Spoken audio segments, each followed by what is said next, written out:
Well, hello everybody. How are you all doing? This is Rob. Welcome back to the channel. And it is January 3rd, but I still want to say to all of you, Happy New Year and Happy 2024, because this is the first video I'm making for you guys in 2024. Now, I would have hoped that my first video for the year I could have actually been on camera for you guys, but circumstances just kind of didn't allow for that. I obviously prefer being on camera, but sometimes I can't.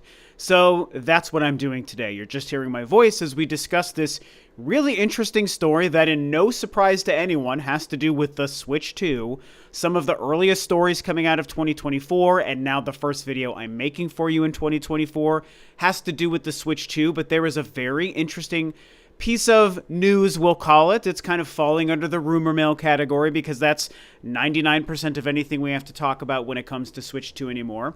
But there is some very interesting quotes coming from Dr. Serkan Toto about what he expects will be happening with the Switch 2 this year. It is fascinating. To me, it's also very believable, even though it is not concrete. And it's a big topic. Everyone's talking about it. You've probably already seen 20 different YouTube videos about it before even coming to mine. But hopefully you do decide to listen to my own 2 cents on this topic because I have some thoughts. It's very interesting and I want to jump into it. Naturally, here at the beginning of the year, I do just want to remind you guys that I am currently trying to push past 25,000 subscribers on the channel, which is something that I hope to do over the next couple of months. Growth has been really strong pretty much all of December until now, which I'm very appreciative of. Thank you guys so much for that.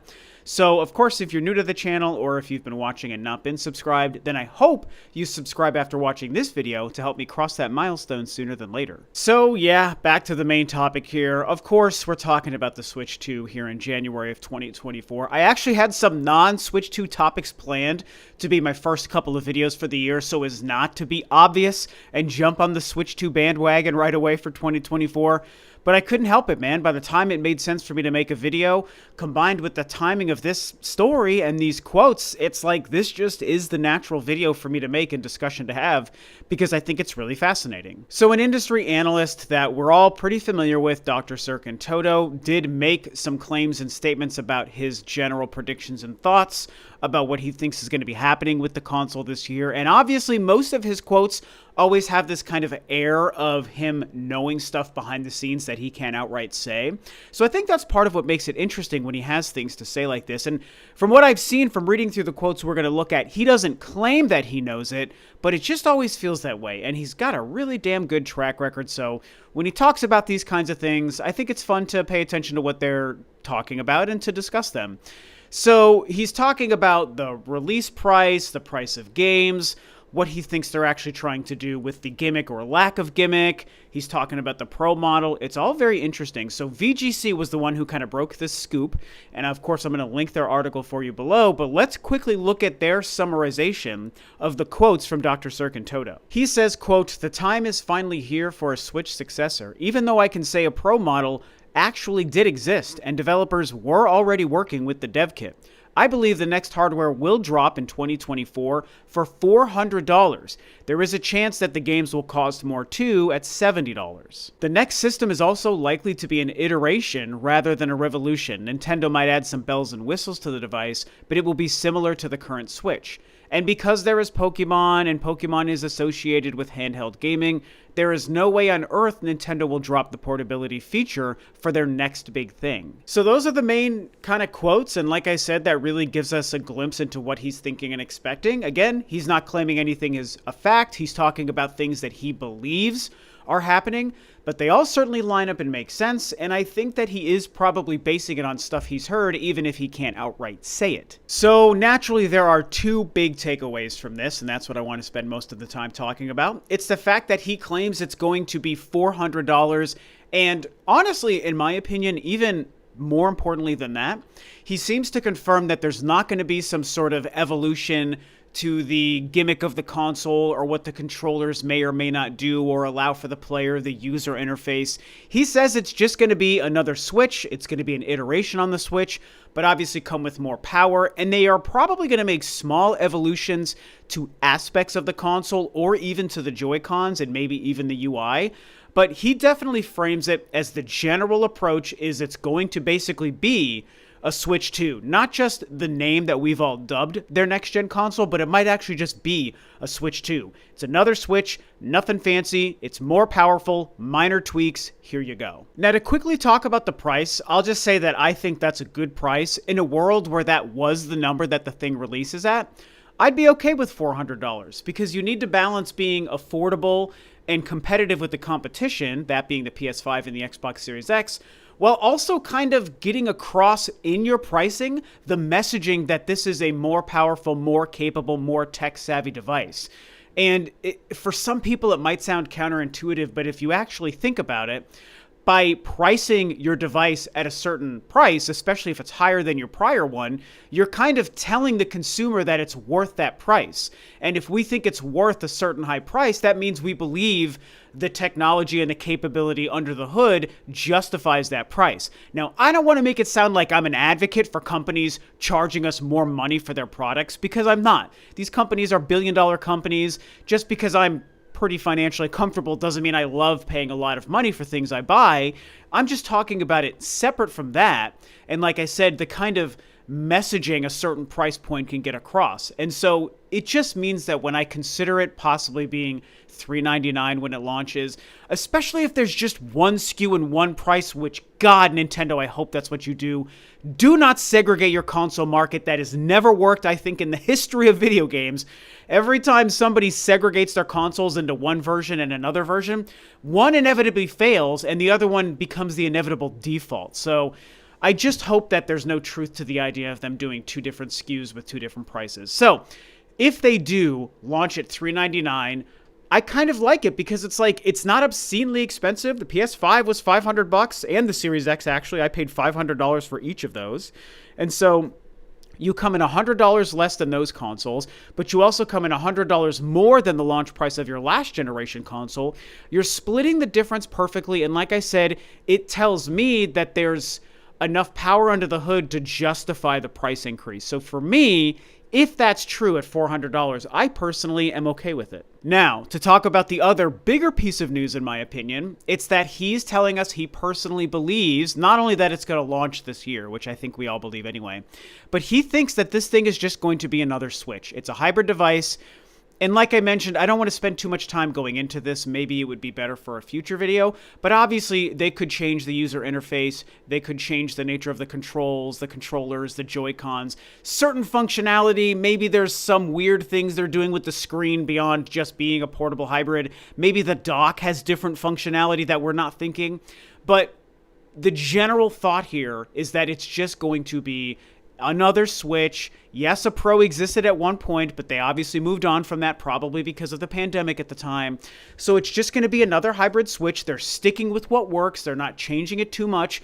No weird gimmicks where it comes with a microwave that also changes the flat tire on your car while you're playing a Mario game. It's just going to be a hybrid Switch, only more powerful. Now, I tweeted about this, and a few people were confused about what I meant, but I'm just going to be honest with you. I see pros and cons to the idea of them sticking with just another Switch that's more powerful. I will tell you that the pros far, far outweigh the cons for me. So I do want to get that across to you right here and now. I am more than okay with that. This is one of the few times where I think Nintendo playing it safe is actually probably a smart call. We've seen them take risks before. Sometimes they don't work, like the Wii U and the Virtual Boy. Sometimes they work very well, like the Wii and the Switch. You know, the 3DS, those are risks that actually worked. And so considering that they had their biggest failure with the Wii U sandwiched between two risky consoles, the Wii and the Switch, I feel like now is the time for them to stick with what works, at least for one more generation. And if the power of the Switch 2 really is substantial and really makes gaming better and Nintendo games better and frame rates better and even graphics better, I'm not a graphics whore, but I do think there's a value to really beautiful games also. So if it does those things and it's just another Switch, and I don't play portably, but if I can still play it on my TV like normal and treat it like it's a Nintendo console that's like as powerful as a PS4 Pro, I will personally be very satisfied with that. So to me, that stuff becomes one of the many pros. Now, the only reason I brought up the idea of some cons, because I do see two cons, has to do with well, like I just said, two things. There are only two things that I think kind of fall into the sort of negative category to me when I think about them just making another Switch and not doing anything goofy. One is business related and the other is personal related. So I'm going to talk personally before I talk business. Personally, the reason I see it as a con is because I am somebody, as an older fan, who's been playing video games since before the NES launched. I've said this recently. My first console was the Atari 2600, okay, and then the NES released and I got into video games that way. So I've been playing on all of Nintendo's consoles my whole life, and one of the things that made me fall in love with them is that they are weird, and they try and do weird things, and they take huge risks and big swings that no one else in the industry has the guts to do.